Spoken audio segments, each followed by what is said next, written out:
It is the one and the only, the first and the finest, Miss Bright. And today I have the privilege of speaking to the very talented, multi-platinum music producer, Amadeus. Right? That's it. Yeah. Okay. Thank you so much for chatting with us. We appreciate it. Thank you for having me. I appreciate you taking time out of your schedule. Honored to be here. Honored to share the story. And definitely humbled and grateful. So I appreciate you always.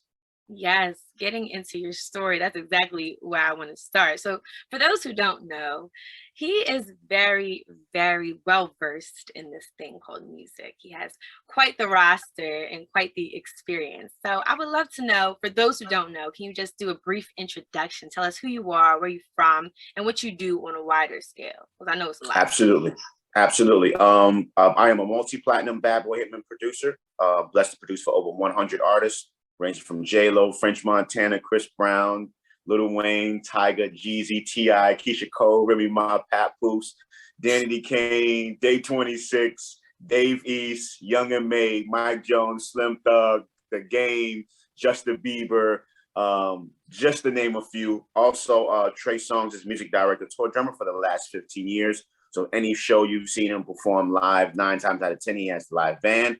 And that's where, we come in as a Trey Songz experience. So I'm his music director, tour drummer. Also, I am a resident drummer at Dre's Nightclub. For those that are not aware, Dre's Nightclub is located in Las Vegas. It is the #1 hip hop club in Vegas and on the Strip. And I have a residency there as a drummer, playing drums live alongside my brother, the one and only DJ Friends. And so it's definitely a monumental, epic experience. Imagine hearing your favorite songs and it just sounds bigger. You know what I'm saying? Drums, rocking to your favorite Migos song, your favorite Chris Brown song, your favorite, Gunna song, Young Thug, whoever it is you into, you know what I mean? Meg Thee Stallion, whatever it is, imagine live drums playing alongside or on top of your favorite song. So that music educator, I've been speaking on and teaching the music business to students, both in college and middle school, high school throughout the years. Also pushing them to believe in themselves, follow their dreams, follow their passion, so that they can, do what they love to do. So that, and I am now adding to all of that, I am now a new author of my own book, The Story of Amadeus and the Beat Goes On. And of course, because I have a million tabs open in my brain, every time I sit down to do an interview, I forget the book. So I'm going to get the book. Oh, we're going to talk about it. We're going to talk about it. Don't worry. I'm going to get the book. Don't go to it. Okay. And I'm back. All right. Here's the book. Here's the book. We're gonna get into it. Yes. It's gorgeous. Your experience is like no other. You just talking about Dre's. I'm like, I haven't even gotten the chance to go. I only went to Vegas in COVID, so I didn't get to experience Dre's. I can't wait. Man. I cannot wait. You gotta let me know when you're going. I gotta send you the exact dates that I'm out there so that you can book your trip scheduled on the same weekends that I'm out there, so that I can roll out the red carpet and you experience Dre's like no other. I'm please, I'm welcoming you. No, I can't wait. I will definitely remember that you told me that, because yes, that's so decent. Your experience is just remarkable, like no other. Thank you so much. Thank you. I think with that, I can't help but just be curious as to how you got started. What triggered your love for music, and when did it turn from a hobby to a career, and then a successful career at that? Right. I'm from the Bronx. I'm from Bronx, New York, 169th Washington Avenue, the 9 to be exact. And as we all know in music, the Bronx is the birthplace of hip hop. You know what I'm saying? So, I had it pumping in my blood and in my veins before I even recognized that that's what it was, and really got, the knowledge of how hip hop started in the Bronx. So shout out to my parents, my mom and dad, really big music lovers. Growing up, a lot of the youngins that can't relate to this. Maybe you can, but growing up, you couldn't go anywhere on the weekends until the house was clean. You know what I'm saying? So on Saturday mornings, you had to, clean up the house. And in doing so, again, my parents are both music lovers. So one Saturday, my dad would have the radio and he would put on like the Bee Gees and Chic and Stevie Wonder and Michael Jackson and, everybody that he loved. And then on another Saturday, my mom would put on like, the Furious Five, Grandmaster Flash, Grandmaster Melly Mel, Grandmaster Kaz, you know, Kirk Franklin, Salt and Pepper. So it was just like two different worlds, two different dynamics, but I was introduced to it and I was able to appreciate it all. Now, I fell in love with hip hop, which at that time was frowned upon by my parents because, you know, what I was listening to and what they were listening to was two different eras, two different worlds, a lot of profanity, you know, calling women out of their names, the drugs, the gangs, the violence. They didn't really like that, but I couldn't help it. And it was, for me, it was more of the music and it was more of the beats that was really grabbing my attention more than the lyrical content, but they didn't, you know, so fast forward, they put me in Catholic school all my life. And in a school that I first attended was St. Augustine School of the Arts. And in that school, you had to choose a musical instrument. That was a part of the program. Everybody that went to that school had to learn an instrument. And for me, you know, I chose percussion. Didn't know what it meant at the time.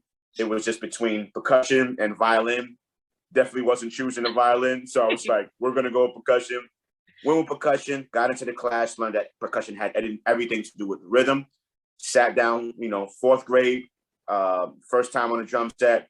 And I was able to, you know, play rhythms and patterns and I never, ever did it in life. So it was kind of a defining moment of realizing that this was a natural gift, a natural talent, you know, that God blessed me with. And eventually I fell in love with it. Fast forward again, you know, joined church, played in church all my life. So shout out to my pastor, my bishop, Michelle White, who actually passed last year. So rest in peace to her for allowing me to get on drums for the first time ever at church, because that's where I was kind of developed and kind of got the swag and the sauce in regards to musicianship and as a man, as a being. So, you know, blessings to my late great bishop and pastor Michelle White.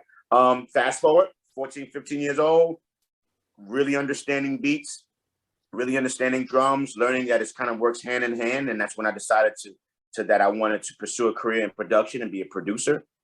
Loved it, passionate about it, gave it my all. And here we are today, 20 plus years later, as I mentioned, producing for over 100 artists, touring almost the entire world with Trey Songz as a music director and tour drummer. And, what a blessing.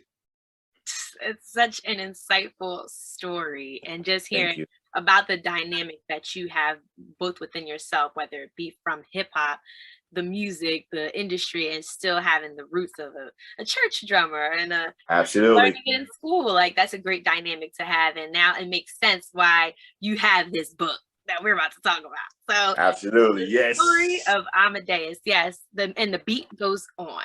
Can you tell us, what is it about, and what was your purpose when creating it? So it's just as the title, it's my story, but kind of really getting down into the details of how I really became Amadeus, starting at childhood. And as you can see on the cover, that's actually me, on the cover, touching my father's stereo system with his headphones. So as you can see, as a young age, I was already tapped in and really appreciating music. And as you get into the book, you see different moments of me, like, again, there I go again, touching my dad's radio. You see the records around. There I go, getting the MJ going. You know what I'm saying? So I wanted people to really kind of see and experience what I've experienced. This is me and my first drum set as a little kid, the Smurfs joint, So it's all of those elements in the book from childhood, to where I've really got my first opportunity to actually produce. So just the details, me going to church, what I listened to, my favorite artist, the first cassette tape I bought,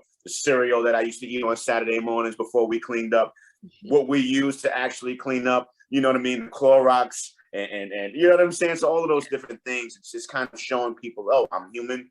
I'm down to earth. I'm just like everybody else. I'm from the Bronx. I'm from the hood. I'm from the projects. I'm from the bottom. But I used all of the challenges and all of the circumstances that was surrounding me to just say, I want something different in life. I don't want to be, statistically what they say I would be, from the Bronx, from the hood, from the project. So just getting into all of the details, man, it's fun. It's cool. There's a picture on, every page. And I made sure of that because I'm really not a really big reader. So I'm like, okay, what if there's people that's like me that reading might not be their thing? You got to get straight to the point, not long and drawn out. There's pictures on every page and it just gives you the story straight to the point, and it's been a real blessing, man. I released it in December. It's been moving, like just moving. And I can't even say off the racks because I'm out the trunk with it like Cash Money. So you got to come see me directly to get the book. My website, I'm actually mailing them all out. I'm actually signing every copy. And that's just me as a person, wanting people to feel the appreciation of them supporting me, and just wanted to, have the signature, write little notes to everybody. So it's been going really good. I must give a big shout outs to my co-authors, Lynn Hobson and Trina Stackhouse. Without them, I wouldn't have been able to do this. And I remember just sharing with them that this was a goal and a vision that I had.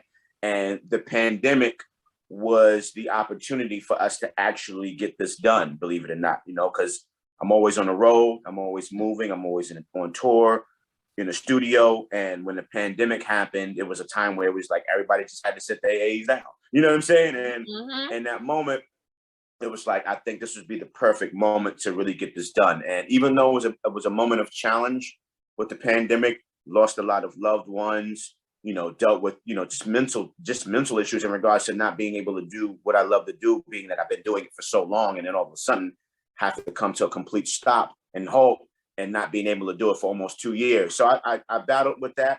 But again, it's amazing how during challenging times that you can take your pain and your challenge, and create something beautiful, you know what I mean? And that's kind of what we've done. And, the mission of it is just to inspire people, kids, adults, everyone, to just really chase their dreams and go after it. It's going to be difficult. It's going to be hard. There's going to be times where you want to give up, throw in a towel. There's going to be people that doubt you. It's going to be yourself that might doubt yourself, but channel all of those energies, man, and push it that every day you can wake up doing what you love to do versus settling for doing something that someone else wants you to do, or just settling in life. You know what I mean? Yeah, I was already going to say, when you were showing the pictures, that it feels very authentic. Like, a lot of people could say, oh, I've been doing this forever. I've been doing this since I was a kid. But there's legit pictures of you showing your interest in music from such a young age. And to hear that you're sending them off yourself, you're writing notes, like, it doesn't really get more authentic than that. Yes. Now, eventually, I'm not going to be able to do that. You know what I mean? Because hopefully people will be buying them at thousands and thousands of cases of them, and I'm gonna be like, I don't know what to do. You know what I'm saying? So shout out to everybody that, it's one thing to support at the beginning. You know what I mean? We live in a world where a lot of times people support people after they make it, after they become big, after they get a big cosign. Like if Oprah was like, yo, I'm putting this on the book club, the old book club, then everybody tap in. But I just appreciative of people, even yourself, for being willing to have this conversation at the early stages of the book, before it's a #1 seller or New York Times bestseller. Like, just, representing and supporting me from the ground up. And I really appreciate that.